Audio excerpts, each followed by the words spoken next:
हाँ जी। बोलो मेरे सतगुरु महाराज की जय। बोलो बांके बिहारी लाल की जय। भजमन नारायण नारायण नारायण, श्रीमन नारायण नारायण नारायण, हरि हरि नारायण नारायण नारायण, श्रीमन नारायण नारायण नारायण, स्वामी नारायण नारायण नारायण, भजमन नारायण नारायण नारायण। वसुदेव सुतं देवं कंस चाणूरमर्दनं, देवकी परमानन्दं कृष्णं वन्दे जगद्गुरुं, कृष्णं वन्दे जगद्गुरुम्। ॐ श्री परमात्मने नमः। श्रीमद्भगवद्गीता अथ पंचमोऽध्यायः।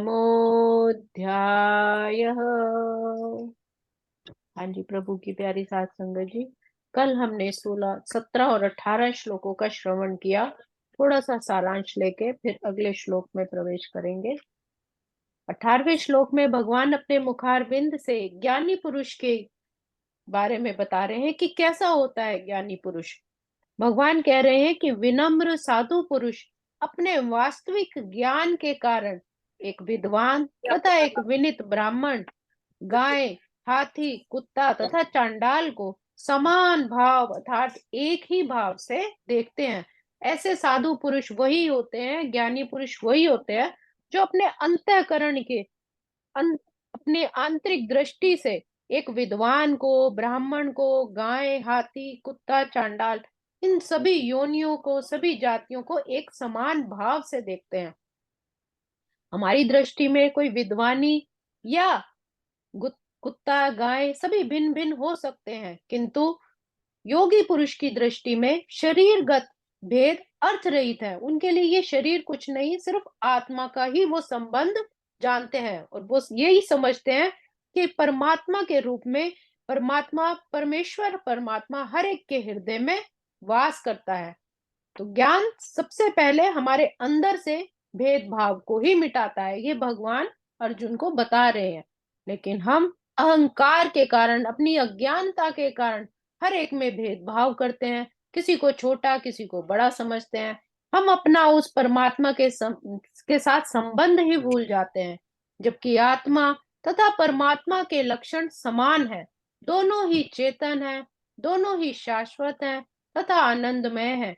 सिर्फ अंतर यह है कि आत्मा शरीर की सीमा के भीतर सचेतन है, जबकि परमात्मा सभी शरीरों में सचेतन है, सभी जीवों में, पशु पक्षियों में, कण कण में विराजमान है। परमात्मा बिना किसी भेदभाव के सभी शरीरों में विद्यमान रहते हैं। अब श्लोक क्रमांक 19 आगे बढ़ते हैं। इह तैर्जितः सर्गो येषां साम्ये स्थितं मनः, निर्दोषं हि समं ब्रह्म तस्मात् ब्रह्मणि ते स्थिताः।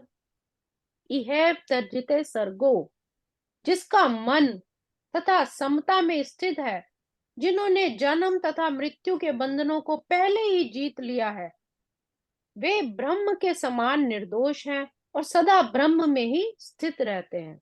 कहने का भाव है कि जिन्होंने ऐसी अवस्था प्राप्त कर ली है, उन्होंने भौतिक बंधनों पर, विशेषतः जन्म मृत्यु पर विजय प्राप्त कर ली है, और जब तक मनुष्य शरीर को एक आत्म स्वरूप मानता है, वह बुद्धिजीवी माना जाता है।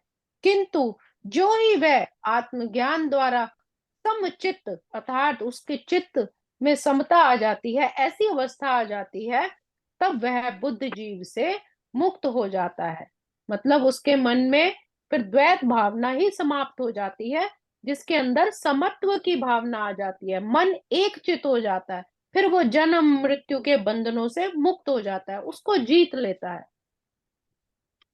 जिसका मन, भगवान यहाँ समझा रहे हैं कि जिसका मन समता के भाव में स्थित हो गया, और जो मन बुद्धि में समत्व है, मतलब उसके मन विचलित नहीं होता, उसकी बुद्धि जो है विचलित नहीं होती, समत्व में है, उन्होंने जीते जी ही, जीवित अवस्था में ही संपूर्ण संसार को जीत लिया। जीतने वाला ऐसा नहीं कि बहुत बड़ा घर ले लिया, बहुत पैसा आ गया, बहुत शानो शौकत हो गई और दुनिया जीत ली।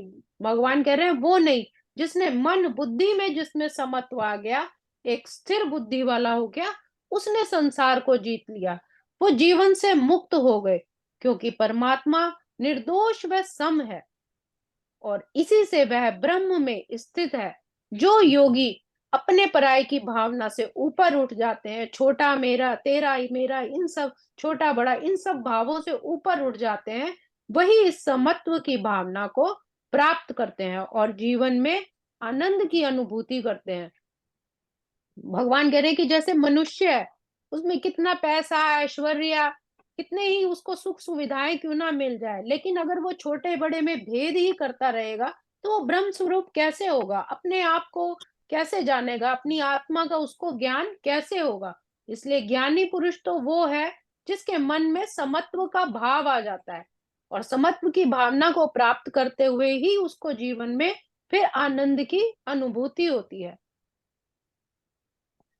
भगवान निर्दोष है क्योंकि वो आसक्ति तथा घृणा से रहित है। भगवान निर्दोष इसलिए कहा है, कोई दोष नहीं है, निष्काम निष्भाव से रहते हैं, किसी चीज के लिए आसक्ति नहीं है और किसी से भी उन्हें घृणा नहीं है, सबसे समान और प्रेम भाव ही बरसाते हैं। इसी प्रकार जब जीव भी आसक्ति अथवा घृणा से रहित हो जाता है, तब वो भी निर्दोष बन जाता है। जब उस जीव में, जीवात्मा में किसी चीज के साथ जरूरत से ज्यादा लगाव या किसी से जरूरत से ज्यादा घृणा, ऐसी भावनाएं समाप्त हो जाती हैं, तब वह भी निर्दोष उस परमात्मा स्वरूप ही बन जाता है, और तभी वो बैकुंठ जाने का भी अधिकारी हो जाता है। क्योंकि परमात्मा को तो ऐसे ही लोग पसंद होते हैं जो अपने मन से द्वैत भावना को खत्म कर दे, छोटे बड़े वाली भावना को खत्म कर दे, सबको एक समान रूप से ही समझे। तो ऐसे ही भगवान को भी प्रिय होते हैं लोग। प्रकृति में और प्राणियों में विविधता में एकता दिखती है। हम सोने से बने अलग अलग गहने देखते हैं, परंतु सुनार के लिए तो वह सोने का ही अंश है। दृष्टि में समता और व्यवहार में औपचारिकता होनी चाहिए। हमारी दृष्टि में सबको समान से भाव से देखना चाहिए, लेकिन व्यवहार हमें औपचारिकता होनी चाहिए। यहाँ श्री राम के अभिषेक की तैयारी के साथ साथ उनके वनवास जाने का एक उदाहरण लिया गया है। दोनों ही स्थितियां बिल्कुल विपरीत थी, परंतु भगवान श्री राम बिल्कुल भी विचलित नहीं हुए। ना वो राज्य अभिषेक की तैयारी से बहुत ज्यादा उत्साहित थे, ना वनवास के कारण वो हतोत्साहित थे, उनके मन में कोई निराशा थी। दोनों ही भाव में वो, दोनों ही अवस्थाओं में वो विचलित नहीं हुए। तो विचलित वही मनुष्य नहीं होता जिसके अंदर समत्व का भाव आ जाता है, हर परिस्थिति में समान भाव रहता है, डोलता नहीं है। और जब हमारा मन समता में स्थित हो जाता है, तब हमें भी किसी भी अनुकूल या प्रतिकूल स्थिति प्रभावित नहीं करती। जब हमारे मन में भी वो समता आ जाती है, समान भाव आ जाता है, हमारी मन बुद्धि स्थिर हो जाती है, तब हमें भी, चाहे स्थितियां हमारे अनुकूल हो या प्रतिकूल हो, तब मनुष्य भी घबराता नहीं है। अगर मीराबाई का उदाहरण ले, तो मीराबाई को भी राणा ने बहुत यातनाएं दी। कभी भक्ति ना करने के लिए उन्होंने कितना रोका कि तुम्हें, उन्हें जहर देने का प्रयास करा, या सांपों से भरी हुई उनके आगे रख दी जो फूलों का हार बन गई। तो इतनी परिस्थितियां होते हुए भी वो विचलित नहीं हुई, अपनी भक्ति को छोड़ा नहीं, वही परमेश्वर के रंग में रंगी रही, उसी का ही भजन नाम सिमरन करती रही। तो भगवान यही कहते हैं कि जो, जिसका मन डोलता नहीं, जिसका मन समभाव में आ जाता है, फिर वही निर्दोष बन जाता है, ब्रह्म के समान बन जाता है, और फिर वो बैकुंठ जाने का भी अधिकारी हो जाता है। आज के श्लोक को हम यही विराम देंगे।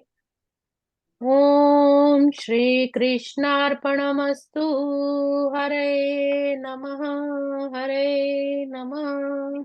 हरे नमः।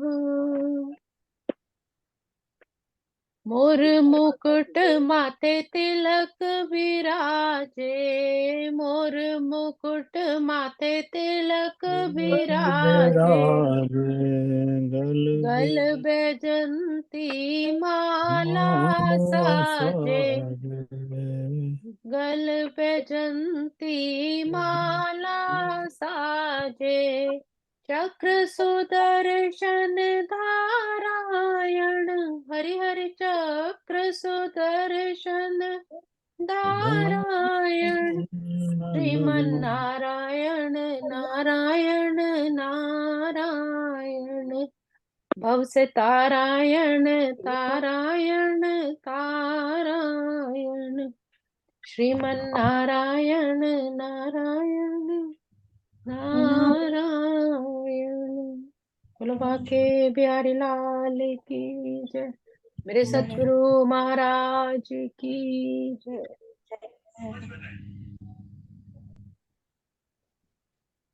वाह ये खुश करता, बहुत सुंदर आपका। धन्यवाद। ये सारी संगत का बहुत बहुत धन्यवाद, अपना कीमती समय दम दिया था। आपने। वाह बहुत सुंदर। हाँ जी।